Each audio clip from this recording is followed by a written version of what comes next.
very much, Mr. Speaker. Getting Alberta's energy products to tidewater in the most economic and environmentally responsible manner should be the #1 priority for this government.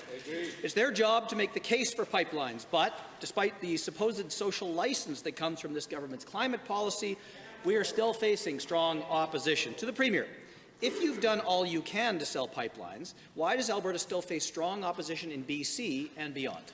The Honourable Premier.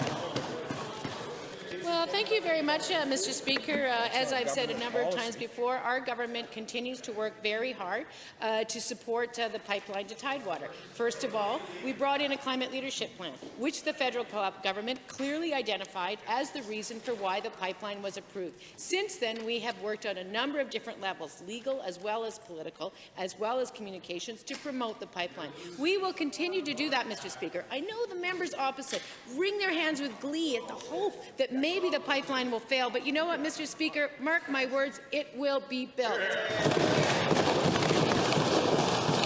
First supplemental. Mr. Speaker, the UCP may cheer against Alberta, but I never will.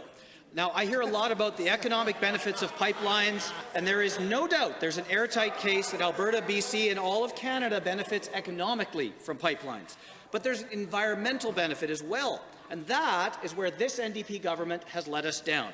Again, to the Premier, it is amazing that I have to ask this question, but do you know that there's a significant environmental benefit to building a pipeline to tidewater because it reduces overall global carbon emissions by displacing higher carbon crude from places like Venezuela and Nigeria?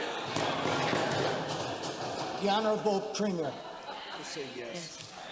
Thank you very much, Mr. Speaker, to the member opposite for the mansplaining opportunity. Let me just say that I am quite familiar with the file and, in fact, have made the case for the file both from an environmental point of view as well as an economic point of view in a number of different forums across the country, because I know that it is good for Canadians, both from an economic point of view and an environmental point of view, and in particular with respect to the job creation that we know is important to Albertans, to British Columbians, and to all Canadians, Mr. Speaker. Supplemental.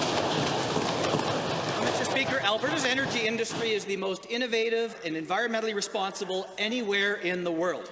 Whether it's paraffinic froth treatment in oil sands mining, or microwaves, solvent, or fire flood in SAGD, or the many other technologies under development, it's Alberta innovations that will make oil sands production carbon neutral or better. Mr. Speaker, we are not the UCP. The Alberta Party does not deny man-made climate change. To the Premier, why are you not telling pipeline opponents that Alberta crude will actually reduce global carbon emissions? The Honourable Premier. Thank you very much, Mr. Speaker. I would suggest that the member opposite read the speech that I delivered about an hour and a half ago, because the answer is we do. Thank you.